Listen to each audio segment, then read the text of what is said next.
سلام ستړي مشئ د سټار پریس درنو لیدونکو وخت مو بخیر. پام وکړئ د دې مهال تازه څو لنډو مهمو خبرونو ته. بسم الله الرحمن الرحیم.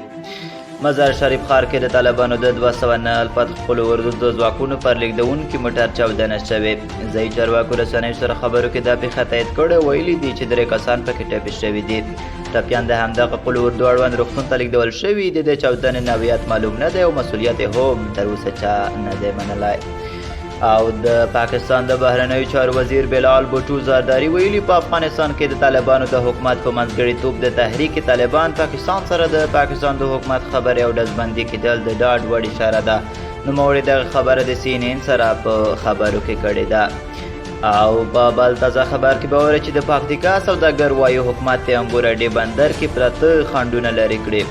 د پکتیکا شمېر سوداګر وایي د انګور اډې په بندر کې له سختو ستونزو سره مخ دي چې له حکومت یې د حلولو لپاره د اقداماتو هیله لري. د سوداګرۍ او پانګونې خونې د یوې اعلامیې په خپرولو سره ویلي چې د پکتیکا سوداګر په انګور اډه کې له ګمرکي ستونزو، لوړو تعرفو او د ټرانزیټ په وړاندې له پرتو خنډونو ځورېږي. خبرپاڼه وایي چې یادو سوداګرو خپلې ستونزې د سوداګرۍ او پانګونې خونې د چارواکو سره شریکې کړي او د هواري غوښتنه یې کړې ده. په خبرپاڼه کې وړاندې راغلي چې د خونو چارواکو د پکتیکا سوداګرو ته د ستونزو د هواري په برخه کې د همکارۍ ډاډ ورکړی دی. او د پکتیکا سوداګر وایي له کلونو راهیسې په انګور اډه کې د کاروبار پر وړاندې ستونزې پرتې دي چې دوی له بیا غوښتنو سره هم نه دي هوارې شوي. تر بیا ښه وختونه او ښې چارې.